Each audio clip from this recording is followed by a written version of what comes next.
Kiev, Ukraine. In the United States, Paul J. Manafort is facing prosecution on charges of money laundering and financial fraud stemming from his decade of work for a pro-Russian political party in Ukraine. But in Ukraine, where officials are wary of offending President Trump, for meandering cases that involve Mr. Manafort, Mr. Trump's former campaign chairman, have been effectively frozen by Ukraine's chief prosecutor. The cases are just too sensitive for a government deeply reliant on United States financial and military aid, and keenly aware of Mr. Trump's distaste for the investigation by the special counsel, Robert S. Mueller III, into possible collusion between Russia and his campaign, some lawmakers say. The decision to halt the investigations by an anti-corruption prosecutor was handed down at a delicate moment for Ukraine, as the Trump administration was finalizing plans to sell the country sophisticated anti-tank missiles, called Javelins. The State Department issued an export license for the missiles on December 22, and on March 2 the Pentagon announced final approval for the sale of 210 Javelins and 35 launching units. The order to halt investigations into Mr. Manafort came in early April. Vladimir Oriev, a member of parliament who is an ally of President Petro Poroshenko, readily acknowledged that the intention in Kiev was to put investigations into Mr. Manafort's activities in the long-term box. In every possible way, we will avoid irritating the top American officials, Mr. Oriev said in an interview. We shouldn't spoil relations with the administration. The Ukrainian investigators had been tracing money paid to Mr. Manafort and a New York law firm, Skadden, Arps, Slate, Mueller, and Flom, by figures in the political party of Viktor F. Yanukovych, the Russian-leaning Ukrainian president who was ousted by street protesters and fled the country in 2014. Mr. Manafort was a longtime advisor to Mr. Yanukovych, working with him to revamp his public image and acquire a pro-Western patina that helped him win the presidency in 2010. The new government established a special prosecutor to pursue corruption in the former administration. By late last year, the prosecutor, Serhiy Horbatyuk, had opened about 3,000 cases, including 4 related to Mr. Manafort's consulting for the former president and his political party. The order issued in April isolated these 4 investigations.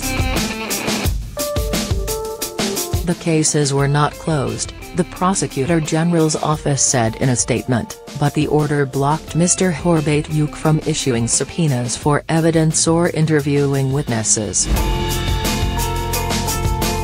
We have no authority to continue our investigation, Mr. Horbatyuk said in an interview. One inquiry dealt with possible money laundering in a single $750,000 payment to Mr. Manafort from a Ukrainian shell company. The payment formed one part of the multi-million-dollar transfers to Mr. Manafort from politicians in Ukraine that underpin indictments filed by Mr. Mueller in federal court in Washington and Virginia. Before the case was frozen, prosecutors had subpoenaed records from Ukrainian banks. Another concerned a former chairman of the Ukrainian Parliament's Foreign Relations Committee, Vitaly Kalyuzny, who had signed 9 of 22 entries designated for Mr. Manafort in a secret ledger of political payoffs uncovered after the 2014 revolution. The ledger showed payouts totaling $12.5 million for Mr. Manafort. The handwritten accounting document, called in Ukraine the Black Ledger, is an evidential linchpin for investigating corruption in the former government. Mr. Manafort denied receiving under-the-table payments from the party, and his spokesman said the ledger might be a forgery. The other 2 cases looked at Skadden Arps, which wrote a report with Mr. Manafort's participation that was widely seen as whitewashing the politically motivated arrest and imprisonment of Mr. Yanukovych's principal rival, Yulia Tymoshenko. 2 months before Ukraine's government froze the cases, Mr. Horbatyuk reached out to Mr. Mueller's office with a formal offer to cooperate by sharing evidence and leads. Mr. Horbatyuk said that he sent a letter in January and did not receive a reply, but that the offer was now moot, since he has lost the authority to investigate. But entries in the ledger appear to bolster Mr. Mueller's money laundering and tax evasion case against Mr. Manafort, said Serhiy Leshchenko, a lawmaker who has closely followed the investigation. They indicate, for example, payments from Ukraine to a Cypriot company, Global Highway Limited, that was also named in an indictment Mr. Mueller filed in federal court in Virginia this year. The company covered hundreds of thousands of dollars of Mr. Manafort's bills at a high-end men's clothing store and antique shop in New York. In another move seeming to hinder Mr. Mueller's investigation, Ukrainian law enforcement allowed a potential witness to possible collusion between the Trump campaign and Russia to leave for Russia, putting him out of reach for questioning. The special counsel's office has identified the man, Konstantin V. Kilimnik, Mr. Manafort's former office manager in Kiev, as tied to a Russian intelligence agency. Mr. Kilimnik was also under investigation in Ukraine over espionage, but no charges were filed before he left the country, sometime after June. During the 2016 campaign, Mr. Kilimnik met twice with Mr. Manafort. In December, a court filing in the United States said Mr. Kilimnik was currently based in Russia. But in the United States, Mr. Mueller's office appears still keenly interested in Mr. Manafort's ties to Russia. Among the questions Mr. Mueller would like to ask Mr. Trump, according to a list provided to the president's lawyers, was, what knowledge did you have of any outreach by your campaign, including by Paul Manafort, to Russia about potential assistance to the campaign? In Kiev, the missile sale was seen as a political victory for Mr. Poroshenko, indicating American backing for his government in the war in eastern Ukraine against Russia-backed separatists and against the threat of a wider Russian intervention in the country.